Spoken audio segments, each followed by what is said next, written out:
प्यारे बच्चों नमस्कार। चलिए सारे के सारे जितने भी चैप्टर आपके संस्कृत के हैं, अनिवार्य संस्कृत है ना आपके पास? बिल्कुल, अनिवार्य संस्कृत जो आपके हैं सारे के सारे चैप्टर में आज सॉल्व करवा देता हूं।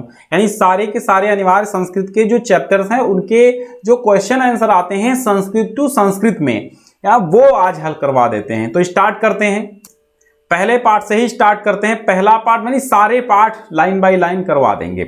तो भक्तस्य कः स्वरूपः अस्ति, भक्तस्य कः स्वरूपः अस्ति, तो आप उत्तर लिखिएगा भक्तस्य कः स्वरूपः अस्ति, भक्तस्य सत्य स्वरूपः अस्ति। क्या? सत्य स्वरूप, यानी भक्त का कैसा स्वरूप है? तो भक्त का सत्य स्वरूप है। इसकी पीडीएफ भी हम दे देंगे, डिस्क्रिप्शन में लिंक है, वहां से डाउनलोड कर लीजिएगा।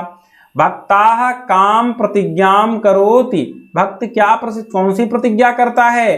अहम ऋतम वदिष्याम, मैं सत्य बोलूंगा, सत्यम वदिष्याम, सत्य बोलूंगा, सच बोलूंगा, यथार्थ बोलूंगा। इति भक्ताः प्रतिज्ञां करोति, ऐसी भक्त प्रतिज्ञा करता है। भक्तः ईश्वरं किम याचते, तो भक्तः ईश्वरं तेजः वीर्य बलम ओजः च याचते। भक्त ईश्वर से क्या मांगता है? भक्त ईश्वर से तेज वीर्य बल ओज मांगता है। भक्तः कुत्र गंतुम इच्छति, भक्त कहां पर जाने की इच्छा करता है? तो भक्तः ईश्वरम तेजः वीर्यम बलम ओजः च याचते, याचते हैं। ये भक्तः कुत्र गंतुम इच्छति, कहां जाने की इच्छा करता है? तो भक्तः असतः सत प्रति, तमसः ज्योति प्रति, यानी असत से असत्य की सत्य की ओर, और तमस यानी अंधकार से प्रकाश की ओर, ज्योति की ओर। अमरत्वम मृत्योः अमरत्वम प्रति गंतुम इच्छति, और मृत्यु से अमृत्व की ओर जाने की इच्छा करता है। ईश्वर से के नेत्रे स्तः, ईश्वर के कौन से नेत्र हैं? सारे चैप्टर एक में करवा देंगे। ईश्वर के कौन सा नेत्र है? ईश्वर से ऋत सत्य रूप इमे द्वे नेत्रे, दो नेत्र हैं, ऋत और सत्य रूप दो नेत्र हैं। नेत्र माने आंखें। दूसरा पार्ट देखिए, सदाचारः, सदाचारस्य को अर्थः, सज्जनानाम आचारः इति सदाचारस्य अर्थः अस्ति। ठीक है, हिंदी अनुवाद बता देते हैं। सदाचार का क्या अर्थ है? तो सज्जनानाम आचारः इति सदाचारस्य अर्थः अस्ति। ठीक है, सज्जनाः के भवन्ति, सज्जन कौन होते हैं? सज्जनों का आचरण ही सदाचार कहलाता है। और सज्जनाः के भवन्ति, सज्जन कौन होते हैं? ये जनाः सद एव वदन्ति, वे लोग जो सद ही बोलते हैं, सद एव आचरन्ति, और सद ही आचरण करते हैं। सद एव आचरन्ति, और सद ही आचरण करते हैं, सद ही विचारते हैं। ते एव सज्जना भवन्ति, वही सज्जन होते हैं। फिर पर प्रश्न है, मनुष्याणाम आभूषणम किमस्ति, मनुष्यों का आभूषण क्या होता है? तो विनयः मनुष्याणाम आभूषणम अस्ति, विनय मनुष्यों का आभूषण होती है। केशाम आचारः अनुकरणीयाः, किनका आचार जो है अनुकरणीय है? तो सज्जनानाम आचारः अनुकरणीयः। सर्वेषां जनानां प्रियः कः भवति, तो विनयशीलः जनः सर्वेषां जनानां प्रियः भवति। जो व्यक्ति विनयशील होता है वो सभी जनों को प्रिय होता है। ठीक है, फिर देखिए, विनयः कस्मात् उद्भवति, विनयः कस्मात् उद्भवति का मतलब है विनय किससे उद्भूत होती है, उत्पन्न होती है? तो विनयः सदाचारात् उद्भवति, विनय सदाचार से निकलती है। सदाचारात् के गुणाः विकसन्ति, सदाचार के कौन से गुण विकसित होते हैं? तो सदाचार से धैर्यं दाक्षिण्यं संयमः आत्मविश्वासः इत्यादि गुणाः विकसन्ति, यानी धैर्य, दक्षता, संयम, आत्मविश्वास इत्यादि गुण विकसित होते हैं। किससे? सदाचार से। सदाचार से मूले कः तिष्ठति, सदाचार के मूल में क्या है? तो इंद्रिय संयमः तिष्ठति। शतं वर्षाणि कः जीवित, 100 वर्षों तक कौन जीवित रहता है? जीवित रहता है श्रद्धालु अनसूयश्च, जो श्रद्धालु होता है और जलन ना करने वाला होता है, सदाचारवान होता है। नरः शतं वर्षाणि जीवति, वह 100 वर्षों तक जीवित रहता है। जगति अस्माकं भारत भूमेः प्रतिष्ठा कस्मात् आसीत्, तो जगति भारत भूमि प्रतिष्ठा सदाचारात् एव आसीत यानी जगत माने संसार में यानी दुनिया में, अस्माकं भारत भूमि प्रतिष्ठा, हमारे भारत भूमि की प्रतिष्ठा किससे थी? तो प्राचीन काल में, ठीक है। तो जगत माने संसार में भारत भूमि प्रतिष्ठा सदाचार से ही थी, ठीक है। फिर देखिएगा, कह जनाः निश्चयेन अभ्युदयम गच्छति, कौन लोग निश्चय से अभ्युदय को प्राप्त होते हैं? तो यह जनाः नियमेन अधीते यथा समयम शेते जागर्ति खादति पियति चा सह निश्चयेन अभ्युदयम गच्छति। कहने का मतलब यह है कि जो लोग नियम से अध्ययन करते हैं, यथा समय सोते और जागते हैं, खादति खाते हैं, पियति चा और पीते हैं, सनिश्चयेन वह निश्चय पूर्वक अभ्युदय यानी उन्नति को प्राप्त होते हैं। अस्माभिः कस्य रक्षा कार्या, अस्माभिः कस्य रक्षाम कार्यः, अस्माभिः सदचरित्र,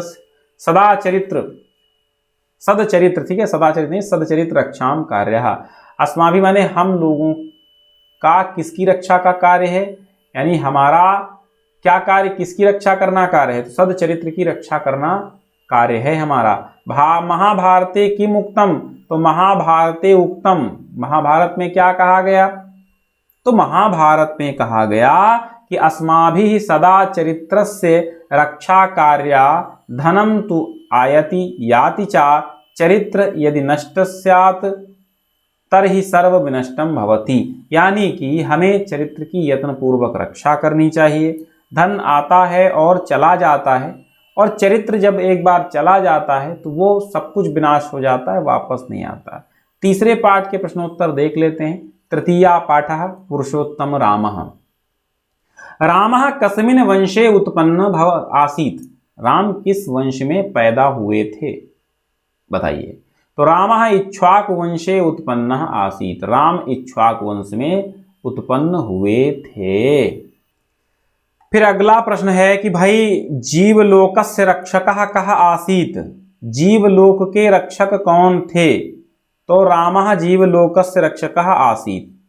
रामः गांभीर्ये केन समः आसीत्, राम गंभीरता में किसके समान थे? तो रामः गांभीर्ये समुद्रः इव आसीत्।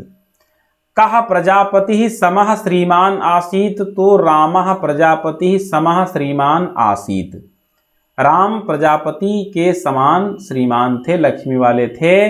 रामः वीर्ये विष्णुना सदृशः आसीत्, रामः वीर्ये केन सदृशः, तो विष्णुना सदृशः।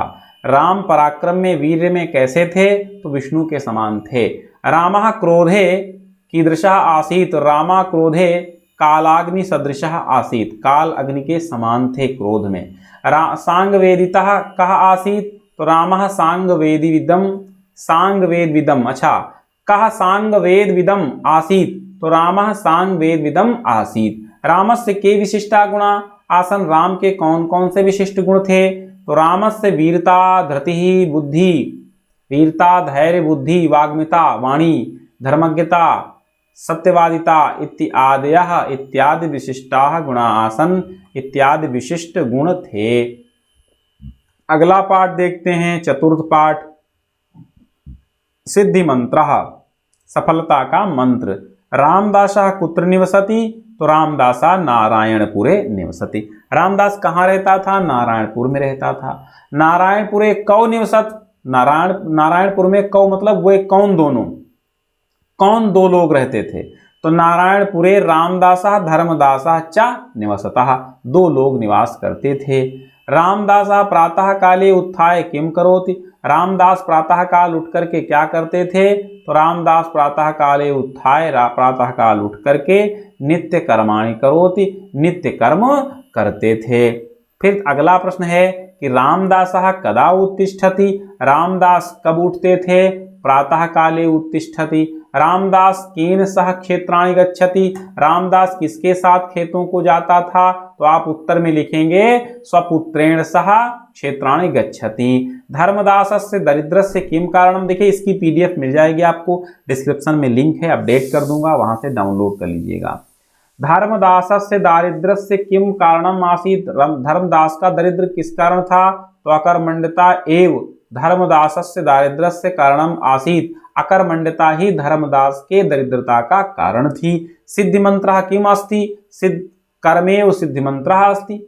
सिद्धिमंत्र क्या था? तो कर्म करना ही सिद्धिमंत्र था। रामदासः धर्मदासम किम अपृच्छत? रामदास ने धर्मदास से क्या पूछा? तो रामदासा धर्मदासम अपृच्छत मित्र धर्मदास चिराद दृष्टोऽसि किम केनापि रोगेण ग्रस्तः एन एवं दुर्बलः। तो रामदास ने धर्मदास से पूछा कि मित्र धर्मदास चिराद दृष्टोऽसि, बड़े समय बाद दिखाई दिए हो, क्या किसी रोग से ग्रस्त थे जिससे तुम दुर्बल हो गए हो? फिर देखिएगा, केन कारणेन धर्मदासस्य स्वास्थ्यम अवर्धयत, किस कारण से धर्मदास का स्वास्थ्य बढ़ गया, वर्धित स्वास्थ्य वर्धन हुआ? तो नित्यम प्रातः जागने, नित्य प्रति प्रातः काल जागने से धर्मदासस्य स्वास्थ्यम अवर्धयत, धर्मदास का स्वास्थ्य बढ़ गया। धर्मदासः कथम संपन्नम अभवत?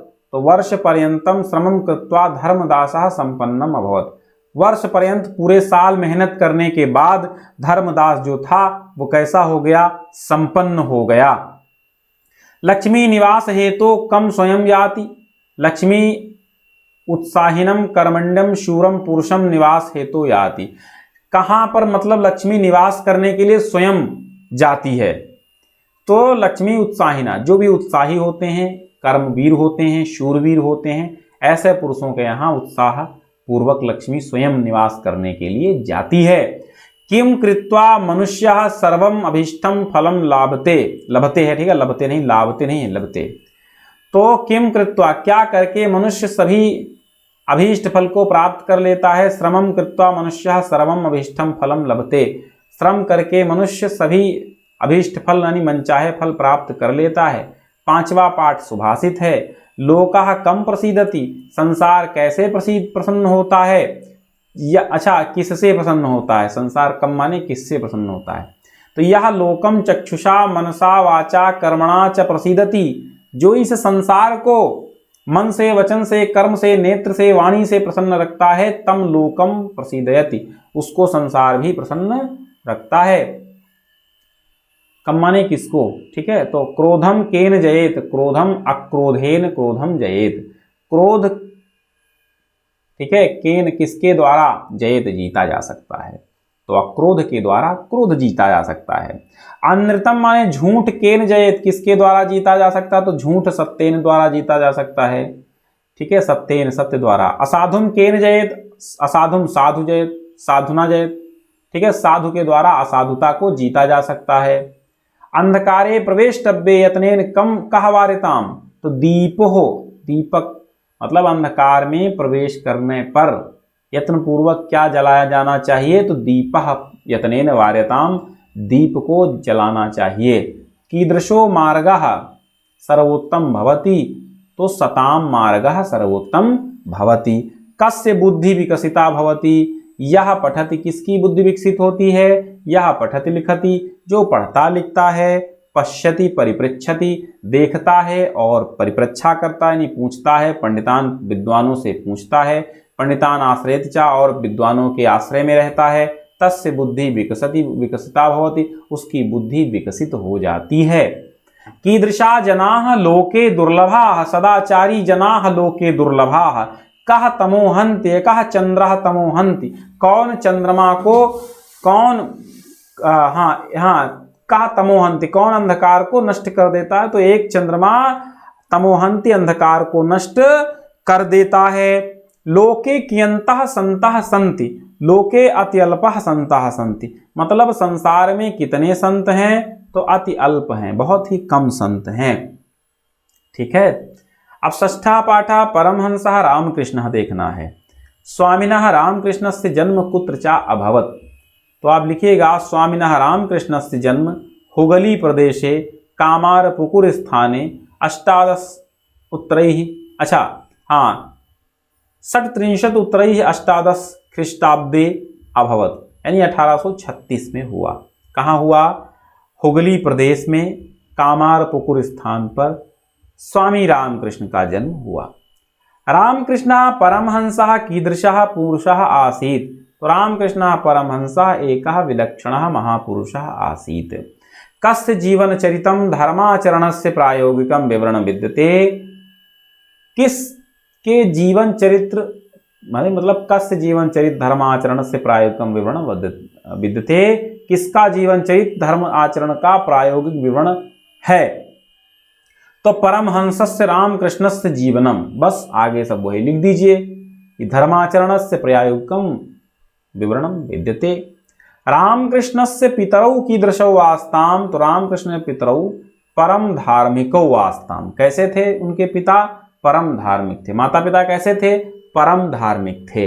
एक बार देखिए, आप प्लेलिस्ट पढ़ लीजिए आराम से, प्लेलिस्ट में सब कुछ पढ़ा हुआ है, पूरा सिलेबस पूरा हो चुका है। संस्कृत में मात्र ये बचा था आपके प्रश्नोत्तर, वो भी करवा रहे हैं। व्याकरण भी आपकी धीरे धीरे समाप्ति की ओर है। एकदा भक्तेन कस्यचित किम महिमा वर्णितः, एकदा भक्तेन कस्यचित महिमा वर्णितः, क्या महिमा वर्णन किया? असौ महात्मा, यह महात्मा पादुकाभ्याम नदीम तरत इति महतौ विस्मयस्य विषयः, कि यह महात्मा पादुकाम माने चरण पादुकाओं से यानी कि खड़ाओं से नदी को पार कर जाते हैं। ये बहुत विस्मय यानी आश्चर्य का विषय है। तो रामकृष्ण कथम महान संजाता, रामकृष्ण कैसे महान हो गए? रामकृष्ण योगाभ्यास बलेन महान संजाता, योगाभ्यास के बल से महान हो गए। स्वामी विवेकानंद कस्य शिष्य आसीत्, स्वामी विवेकानंद रामकृष्ण से शिष्य आसीत्। ठीक है।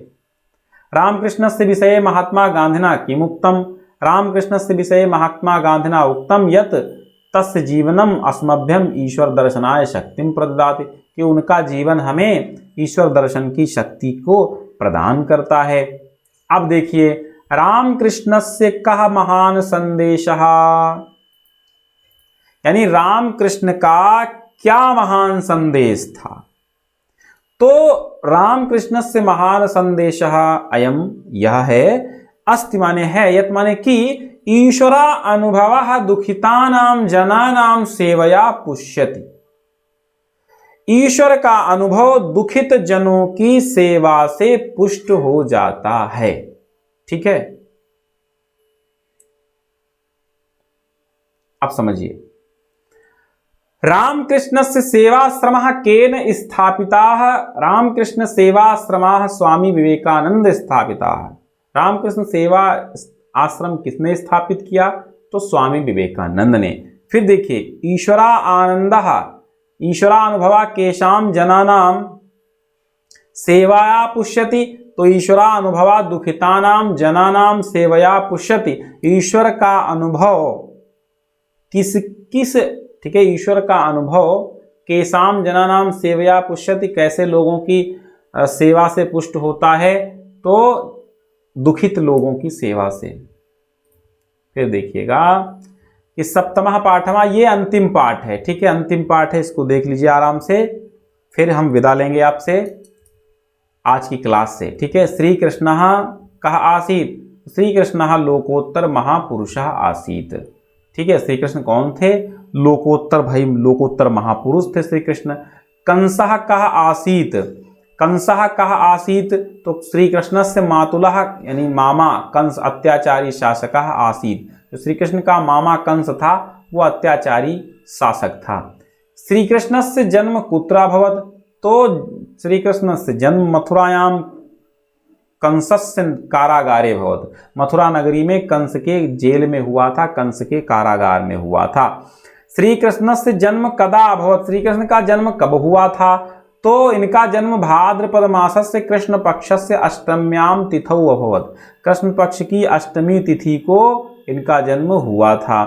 किम विज्ञाय कंसः देवकी वसुदेवौ कारागारे निक्षिपत्, क्या विज्ञाय, क्या जान करके, किम विज्ञाय मतलब कहने का यह है कि भाई क्या जान करके जो आपका ये कंस था, किम विज्ञाय, क्या जान करके कंसः कंस देवकी वासुदेवौ, देवकी और वसुदेव को कारागारे निक्षिपित, कारागार में डाल दिया था। तो इसका उत्तर सीधा सीधा है कि आकाशवाणी के द्वारा देवकी पुत्रेण, देवकी के पुत्र से स्वमृत्यु समाचारम विज्ञाय, अपनी मृत्यु के समाचार को जान करके कंसाह देवकी वासुदेव कारागारे निक्षिपत, कंस ने देवकी और वासुदेव को कारागार में डाल दिया। ठीक है। तो अब आगे देखिएगा, यदा श्री कृष्ण से उत्पन्न जाता, जब श्री कृष्ण पैदा हो गए, तदा वातावरणम कीदृशम आसीत, तब वातावरण कैसा था। तो यदा श्री कृष्ण उत्पन्न जाता तदा आकाशे घटाटोपा मेघा मूसलाधारा वर्षा कुर्वन् रात्रि अंधकार पुनः आसीत। जब श्री कृष्ण पैदा हुए तो आकाश में घटाओं से युक्त मेघ थे, बादलों से युक्त मेघ थे और मूसलाधार वर्षा कर रहे थे और रात्रि अंधकार पूर्ण थी। अगला देखिए, श्री कृष्ण कथम लोकप्रिय अभवत्, श्री कृष्ण कैसे लोकप्रिय हो गए। तो श्री कृष्ण स्व उत्तमई ही गुण ही, अपने उत्तम गुणों के कारण परोपकार भावनया च लोकप्रिय भवति, और परोपकार की भावना से लोकप्रिय हो गए। फिर देखिए, वसुदेवेन सद्यो जाता श्री कृष्ण कथम रक्षितः, श्री वासुदेव ने सद्यो जाता माने मतलब तुरंत पैदा हुए श्री कृष्ण की कैसे रक्षा की। तो तुरंत पैदा हुए श्री कृष्ण की गोकुले नंद ग्रहम नीत्वा, गोकुल में नंद के घर में ले जा करके वसुदेवेन तस्य रक्षितः, वासुदेव के द्वारा उनकी रक्षा की गई। आकाशवाणी श्रुत्वा कंसः किम अकरोत्, आकाशवाणी को सुनकर के कंस ने क्या कहा। आकाशवाणी श्रुत्वा कंसा वासुदेवम देवकी च कारागारे निक्षिपत, कारागार में डाल दिया था। श्री कृष्ण गोपैः सह किम कस्मिंश्चित् गृहे प्रविश्य किम करोति, श्री कृष्ण ने गोपैः माने गोपालों के साथ, ग्वालों के साथ, और कहते हैं कि किसी घर में प्रवेश करके क्या करते हैं, किसी घर में कस्मिंश्चित् किसी घर में प्रवेश करके क्या करते हैं। तो श्री कृष्ण गोपैः सह कस्मिंश्चित् गृहे प्रविश्य दधि खादति, दही खाते हैं। मित्रेभ्यः ददाति, मित्रों को देते हैं। अवशिष्टम दधि भूमौ पातयति, और जो बचा हुआ दही है वो भूमि पर गिरा देते हैं। यदा कदा दधि भांडम चत्रोटयत, और यदा कदा जब तब दही का बर्तन भी तोड़ देते हैं। कह कवि संस्कृत भाषायाम कृष्ण बाल लीलया वर्णनम अकरोत्, कौन सा कवि है जो संस्कृत भाषा में कृष्ण की बाल लीला का वर्णन उसने किया है। तो महाकवि सूरदासा हिंदी भाषायाम कृष्ण बाल लीलाया वर्णनम अकरोत्, संस्कृत, ठीक है। अच्छा, यहाँ संस्कृत भाषा गलत लिखा है, यहाँ पे हिंदी भाषा होना चाहिए, ठीक है। संस्कृत भाषा नहीं, यहाँ पे हिंदी भाषा लिख दो, हिंदी भाषायाम, ठीक है। यहाँ पे क्या लिखेंगे आप, यहाँ पे लिखेंगे हिंदी भाषायाम। मैं अभी लिख देता हूँ आपको, मैं भी लिख देता हूँ। यहाँ पे संस्कृत की जगह पे क्या लिखेंगे, संस्कृत की जगह पे क्या लिखेंगे, संस्कृत की जगह पे आप लिखेंगे हिंदी भाषायाम, ठीक है। यहाँ लिख दीजिए हिंदी, तो इसको हम हटा देते हैं अभी आपको। तो यहाँ पे लिख दीजिएगा कि हिंदी भाषायाम कृष्ण बाल लीला वर्णनम अकरोत्, हिंदी भाषा में कृष्ण बाल लीला का वर्णन किसने किया है। तो सीधी सी बात है, महाकवि सूरदास ने हिंदी में बाल लीला का वर्णन किया है। अब देखिएगा, श्री कृष्ण गोकुलवासिना किम कल्याणम अकरोत्, श्री कृष्ण ने गोकुलवासियों का क्या कल्याण किया। तो श्री कृष्ण गोकुलवासिनाम कष्टानि निवारयन् तेषाम कल्याणम अकरोत्, ठीक है। क्या कल्याण किया, उनके कष्टों के निवारण के लिए उनका तमाम कल्याण किया। कंसः रक्षसान् किमर्थम प्रेपयत, ठीक है। प्रेषयत, प्रेषयत, प्रेषयत माने भेजना, प्रेषित करना, ठीक है। तो इसको प्रेषयत ऐसे लिख लीजिएगा, प्रेषयत, ऐसे प्रेषयत माने कंसः राक्षसान् किमर्थम, कंसः राक्षसान् किमर्थम प्रेषयत, कंस ने राक्षसों को किस लिए भेजा, कंस ने राक्षसों को किस लिए भेजा। तो आप उत्तर लिखेंगे, कंस ने श्री कृष्णम हंतुम, श्री कृष्ण को मारने के लिए राक्षसान प्रेषयत, राक्षसों को भेजा, ठीक है। प्रेषयत माने भेजा। चलिए, तो बच्चों अगर आपने पूरा नहीं किया है तो पूरा कर लीजिए, मैंने सिलेबस कंप्लीट करवा दिया है, प्लेलिस्ट आपकी बनी हुई है, आपके लिए मॉडल पेपर भी और प्रश्न बैंक का भी हल करवा दिया है हमने, तो वह भी आप सिंपल सा देख लीजिए। अगर आप संस्कृत के विद्यार्थी हैं तो संस्कृत भी पढ़ लीजिए, इसकी PDF डाउनलोड कर लीजिए, डिस्क्रिप्शन में लिंक है।